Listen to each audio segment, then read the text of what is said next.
नमस्कार, बहुत बहुत स्वागत है आपका। आप देख रहे हैं आज मेरे साथ लाइव प्रोग्राम में। आज हम बात करेंगे कुछ ऐसी जो हमारे समाज का आज अहम हिस्सा भी हैं और ज़रूरी होनी भी चाहिए।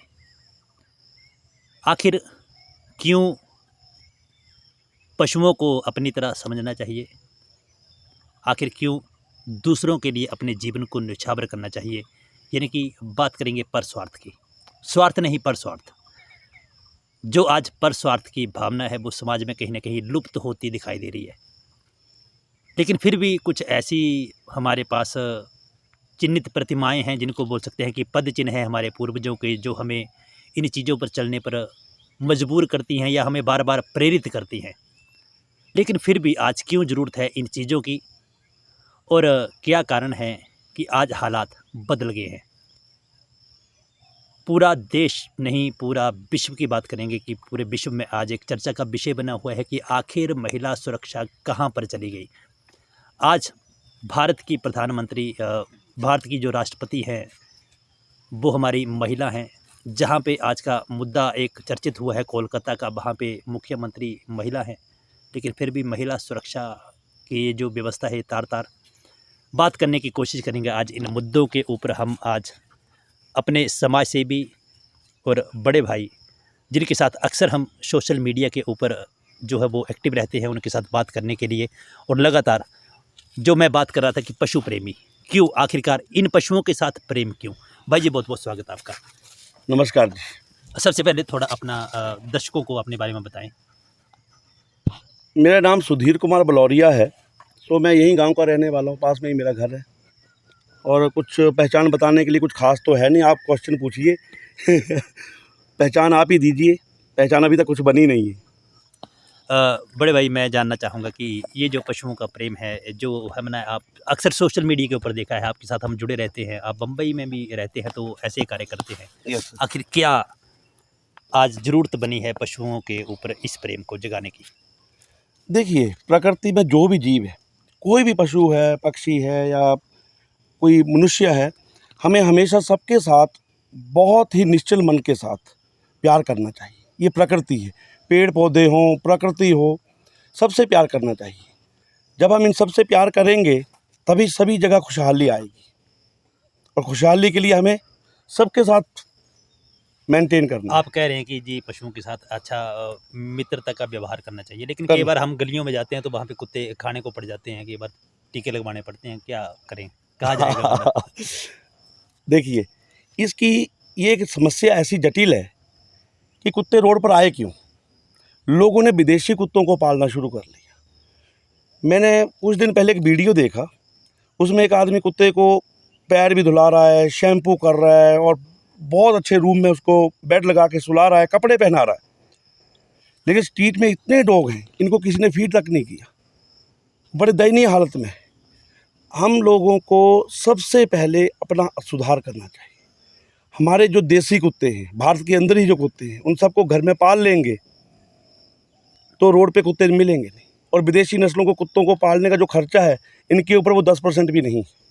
तो मैं संदेश दूंगा अपने दोस्तों को कि इसके ऊपर गौर करें और कोई भी एक देसी कुत्ता पालें। बड़े भाई से जानना चाहेंगे हम कि कुत्तों की बात तो हो चुकी है, लेकिन जो आज हमारी गौ माता और नंदी का जो दुर्व्यवहार हो रहा है, उसके साथ जो उसके साथ अत्याचार हो रहे हैं, उसके ऊपर क्या कहना चाहिए?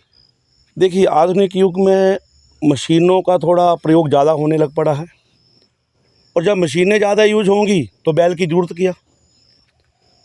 लोग चाहते हैं कि हमारे घर में बछड़ी पैदा हो और बेटी पैदा ना हो। समाज की मानसिकता जब तक बदलेगी नहीं, तब तक सुधार होना असंभव है। बीच बीच में कुछ गौ प्रेमी, पशु प्रेमी, प्रकृति प्रेमी समय समय पर पैदा होते रहते हैं, क्योंकि ये भारत देश जो है ना, इस परमपिता परमात्मा का हृदय है, और हृदय में हमेशा कुछ ना कुछ अच्छी बातें होती रहती हैं। इसी भाव से बहुत सारे गौ प्रेमियों ने गौशाला खोली, डॉग के लिए शेल्टर बनाए हैं, बहुत लोग मछलियों को आटा खिलाते हैं। और आज भी हमारे घर में आसपास हमारे ब्राह्मण समुदाय का बड़ा धन्यवाद, जो हमें कुछ ना कुछ टोटका बता के किसी न किसी प्राणी की सेवा करवा देते हैं। तो हमारा समाज जो है, सनातन जो है, वो ऐसे ही टिका हुआ है। हमारी जो जीवन पद्धति है बचपन से ऐसी ही सिखाई गई है, लेकिन हम भटक चुके हैं। लग्जरी के युग में हम लोग भटक चुके हैं कि गाय का दूध पीना तो सीख गए, लेकिन गाय को पालना नहीं सीखे। लोगों के अंदर फीलिंग्स नहीं है। जिस दिन उनके अंदर फीलिंग आएगी, उनसे प्यार जागेगा, तो एक भी गाय आपको रोड पे मिलेगी नहीं। सरकार कितना भी प्रयत्न करे, कोई भी सरकार सभी गाँव को रोड से नहीं उठा के एक जगह नहीं रख सकती है। ये इस समाज को सुधरना होगा। जब हम सुधरेंगे नहीं और इल्ज़ाम सरकार पर लगाएंगे तो वो हमारे समाज की गलती है। भाई जी, आज हम जानना चाहते हैं, बहुत बड़ी जो चिंता का विषय बना हुआ है हमारी महिला सुरक्षा का। जिस प्रकार से रेप हो रहे हैं, बलात्कारों की बातें हो रही हैं, हत्याएं हो रही हैं, निर्मम हत्याएं हो रही हैं, जैसे कि अभी निर्मम हत्या कोलकाता का केस चला हुआ है। क्या कहना चाहेंगे, क्या संदेश आपका रहेगा? दिल रो रहा है, दिल इतना रो रहा है कि ऐसे हादसे किसी के साथ नहीं होने चाहिए और ऐसे लोगों को सूली पर टांग दिया जाना चाहिए। मेरा खुद बस चले तो मैं खुद इनको गोली से उड़ाऊं। इनके लिए कोई दया भाव नहीं होना चाहिए। राजनीतिक फ़ायदा लेने वाले लोगों ने ऐसे मुद्दों को अखाड़ा बना दिया। पकड़ के मारते सीधा कर देती पुलिस। पुलिस के पास क्या नहीं है, क्या उनको पता नहीं है? राजनीतिक दबाव में कोलकाता का केस उलझा दिया है। उस बहन के साथ, उस बेटी के साथ जो अन्याय हुआ है, किसी के साथ नहीं होना चाहिए। उसके साथ ही नहीं, इस संसार की किसी भी औरत के साथ नहीं होना चाहिए। ये बहुत जघन्य अपराध है। लोगों को शास्त्रों का ज्ञान नहीं है और ये मलेच्छ लोग हैं, मलेच्छ। इन मलेच्छों के कृत्य ही ऐसे हैं जिन्होंने इस समाज को भ्रष्ट कर दिया है। बहु बेटियाँ सुरक्षित नहीं हैं। हमें इसके ऊपर बहुत ही सख्ती से सोचना पड़ेगा और हमें अधिकार देना पड़ेगा, सरकारों को अधिकार देना पड़ेगा कि हमारे जैसी पब्लिक ही ऐसे लोगों को जाके टांग दे, और आप नहीं टांग सकते हैं। क्या सरकारों को ऐसा कदम उठाना चाहिए? क्योंकि जैसा भाई जी ने बात करी कि अगर आदेश हो तो हम उनको टांग दें, उनको गोली से उड़ा दें। कहीं न कहीं हमें आज ऐसे निर्णय लेने पड़ेंगे जो हमें इन चीज़ों के ऊपर अंकुश लगाने के लिए प्रतिबद्ध रखें। लेकिन बात करेंगे आज हम फिर एक राजनीतिक अखाड़े की। भाई जी से बात करना चाहेंगे क्योंकि चर्चाओं का दौर चलता रहता है, राजनीति में ऊपर नीचे चलता रहता है। भाई ये कुटलहड़ की राजनीति क्या कह रही है आजकल? कुटलहड़ बड़ा सुंदर क्षेत्र है, लेकिन राजनीति का अखाड़ा तो है ही, क्योंकि यहाँ के इस क्षेत्र के मतदाता और इलाके के निवासी बड़े ही भले मानुस हैं। मैंने कुटलहड़ में हमेशा देखा है, जितनी सादगी और प्यार से लोगों को जीता जा सकता है, शायद ज़ोर से कभी नहीं। तो कुटलहड़ क्षेत्र अपना ही है। राजनीतिक विषयों पर मैं आजकल थोड़ा अपनी रुचि कम कर रहा हूँ, क्योंकि एक उम्मीद है और आज भी वो उम्मीद है कि मोदी साहब देश के लिए बहुत अच्छा कर रहे हैं और मैं केंद्र की राजनीति में विश्वास करता हूँ, क्योंकि मैं छोटे छोटे क्षेत्रों के चक्कर में नहीं फंसना चाहता हूँ। आपने मोदी जी का नाम लिया, मोदी जी की बात करेंगे क्योंकि प्रधानमंत्री हैं हमारे देश के और जानी मानी हस्ती हैं, अच्छे कार्य उनके द्वारा किए गए हैं। लेकिन अखंड भारत की जहाँ बात करते हैं तो वहाँ पे कुछ पिछड़ते दिखाई देते हैं, क्योंकि अखंड भारत की बात करें तो आज से पहले हमने शास्त्रों में कभी नहीं सुना कि ऑस्ट्रेलिया था, अमेरिका था। वो अखंड भारत कहाँ तक जाएगा? आपने ना दिल के तार को छेड़ दिया। मैं हिंदू महासभा से लगातार 3-4 साल जुड़ा रहा। अवैद्यानंद योगी जी के जो बड़े गुरुजी हैं, उनके साथ मिल चुका हूँ 2000 में, जब मैं हिंदू महासभा का डिस्ट्रिक्ट प्रेसिडेंट बना था। लेकिन हिंदू महासभा जब सारे हिंदू हैं तो इस क्षेत्र में उनकी उतनी, इस क्षेत्र के लोग कदर नहीं करते। वो कांग्रेस बीजेपी के पीछे ही भागते रहते हैं। 1983, 1882, 1883 नॉट 19, 1882 और 83 में कांग्रेस और मुस्लिम लीग की स्थापना हुई। साथ ही साथ हिंदू महासभा की भी स्थापना हुई। जब गांधी जी के निर्णय देश को गलत लगने लगे तो नाथूराम गोडसे ने जो रास्ता अपनाया, इस देश में कुछ लोग उनसे सहमत हैं, कुछ असहमत हैं, लेकिन मैं हमेशा इस बात को समझता हूँ कि राष्ट्र सर्वोपरि है। उसके लिए किसी का बलिदान भी दिया जा सकता है। जो हुआ वो उस टाइम गलत हुआ, सही हुआ, मैं उसके ऊपर टिप्पणी नहीं करता कि मैं बहुत छोटा था, लेकिन मैं हिंदू महासभा का कार्य करता रहा हूँ और मैं हमेशा अपने संत सनातन और धर्म के लिए जी जान लगा दूँगा और हमें इसके ऊपर करना ही पड़ेगा। हमारे ऊना में देखिए, हमारा ऊना पूरा बहुत ही बुरी परिस्थिति में है।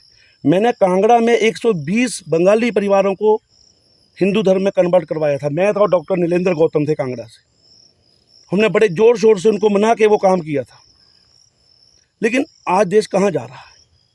हमें बदलने वाले लोग जो भी क्रिश्चियनिटी फैला रहे हैं या अलग अलग किताबें बांट रहे हैं, मैं तो ऐसी किताबें पढ़ता हूँ लाइफ में क्या करना है क्या नहीं करना है, लेकिन लोग पढ़ रहे हैं कि भगवान ने क्या किया, ये किया, उस चक्कर में पूरे वातावरण को दूषित किया जा रहा है। हमें जागना होगा, हमें भगवत गीता पढ़नी चाहिए, रामायण पढ़नी चाहिए, रामायण के संस्कारों के साथ भाइयों से, समाज से कैसा राजा होना चाहिए ऐसा सीख लें, तो इस संसार में हम लोग अखंड भारत बना ही लेंगे। और अखंड भारत बनने के लिए बड़ा मुश्किल नहीं है, हमें खुद बदलना पड़ेगा। पश्चिम में अमेरिका में तो 8 लाख लोग स्व इच्छा से सनातन अपना चुके हैं। आप यहाँ ज़बरदस्ती करके हमें चेंज कर रहे हो, वहाँ पे स्व इच्छा से बन रहे हैं, तो उस परमपिता परमात्मा में कुछ तो है ना। तो हमें ये समझना होगा। और अखंड भारत के लिए तो मैं जब तक मैं जिंदा हूँ मैं अखंड भारत का सपना देखता रहूँगा। दर्शकों, अखिल भारत हिंदू महासभा की बात भाई साहब ने की तो 1905 में उसकी स्थापना हुई थी और उसी में से ये जो घटक दल हैं आज बीजेपी, विश्व हिंदू परिषद या जितने भी हम देखते हैं जो कि हिंदुत्व करते हैं वो निकले थे। लेकिन अखिल भारत हिंदू महासभा कहीं ना कहीं 1996 तक राजनीति में थी, उसके बाद थोड़ा पिछड़ गई। लेकिन किन्हीं कारणों से, जैसे भाई जी ने बताया कि वो जो विचार होते हैं उनका एक समय होता है उभरने का, वो शायद समय आएगा उभरने का। लेकिन समाज को परिपक्व करने के लिए, उसको आत्मनिर्भर बनाने के लिए, जैसे आत्मनिर्भर भारत की बात करते हैं प्रधानमंत्री जी, क्या करना चाहिए हमें, कौन से उपाय करने चाहिए? मुझे लगता है कि अगर मैं बेंगलोर में कोई काम नहीं कर रहा होता तो मैं पक्का जो तुतड़ू बाज़ार है अपना, वहाँ पर पकौड़े की दुकान चला रहा होता। मेरा सबसे पहला धर्म है अपने परिवार को पालना, खुद को स्टेबल करना, और मैंने प्रैक्टिस भी करके रखी है। लोग मजाक उड़ाते हैं, मोदी साहब बोलते हैं कि स्वच्छ भारत, एक पेड़ माँ के नाम, या फिर आपको शौचालय बनाने हैं। अरे भाई, आज़ादी के 78 वर्षों बाद भी एक प्रधानमंत्री आकर आपको बोल रहा है कि आप शौचालय बनाओ, शौचालय में जाओ, खुले में मत जाओ, बीमारी फैलेगी। ये कुछ सिखाने की ज़रूरत है इस आधुनिक युग में। आप बताइए, मोदी साहब के किए हुए एक काम जो ख़राब लगे, मुझे तो सारे काम उनके बेहतरीन लगते हैं। मुझे तो लगता है कि इंफ्रास्ट्रक्चर में बहुत अच्छा काम किया, एविएशन डिपार्टमेंट में बहुत काम हुआ है। हमारी HCL, LIC गवर्नमेंट कंपनी तो आज बहुत अच्छे स्टॉक्स मार्केट में ऊपर जा रहे हैं और वो काम भी कर रहे हैं, प्रॉफिट कर रहे हैं, जबकि इन कंपनियों से कभी प्रॉफिट आया ही नहीं। हम ऐसी ऐसी खोज कर रहे हैं, विश्व में कोई नहीं कर पा रहा है। जगत गुरु भारत की बात हो रही है, और आज जब हाईवे बनेंगे तो जो ट्रक चलाने वाला वो कितना आसानी से ट्रक चलाएगा।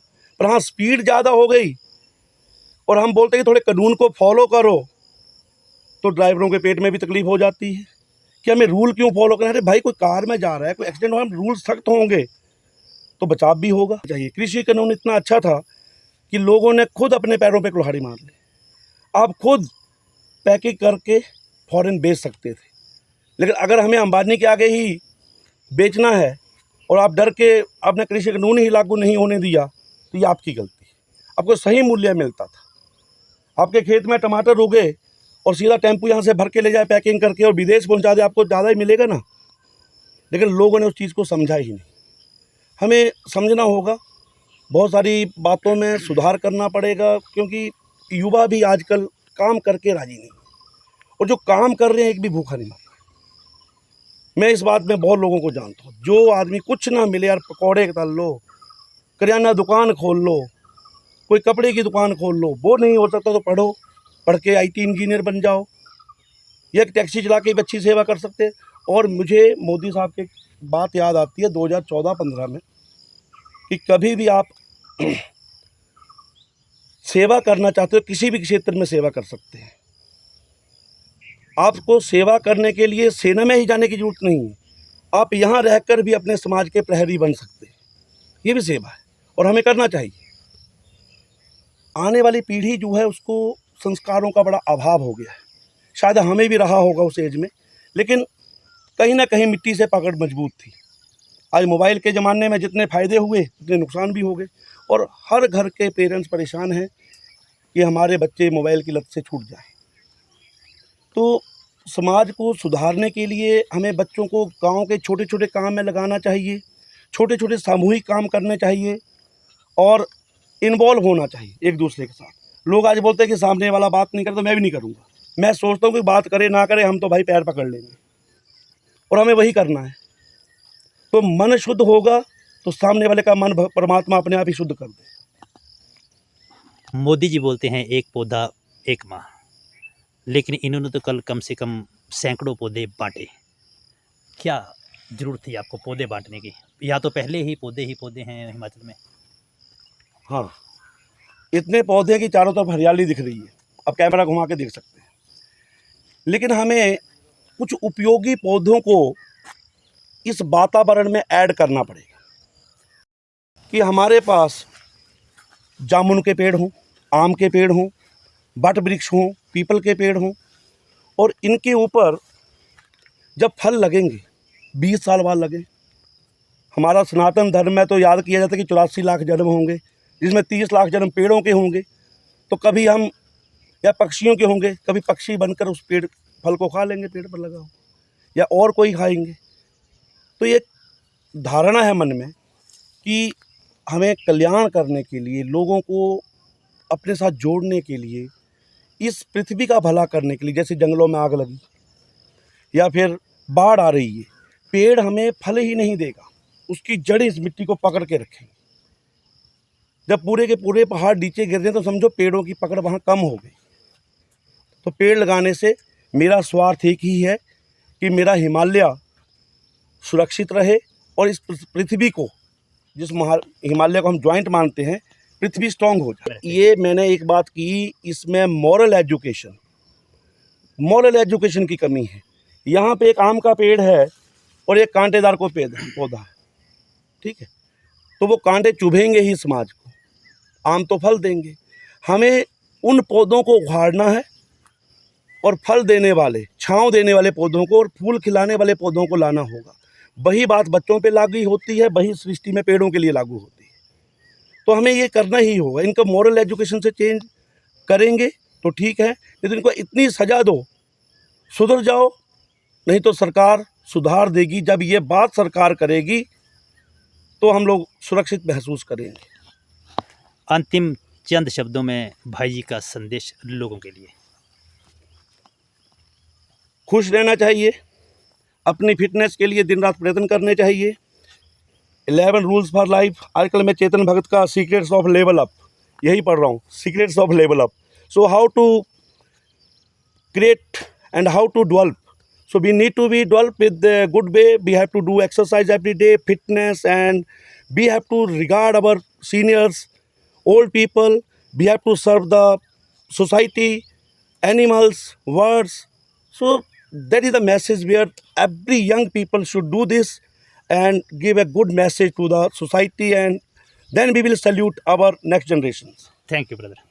Thank you. तो ये थे हमारे सुधीर भाई जी, जिनका कहना है कि आज हमें समाज को बनाने के लिए अपने जो बुजुर्गी एजुकेशन थी, जो कि हम घर में सुनते थे कि बड़ों का सम्मान करें, गुरुओं का सम्मान करें या बड़ों की आज्ञा का पालन करें, अच्छे कार्य करें, उन चीज़ों को आज अपनाना होगा।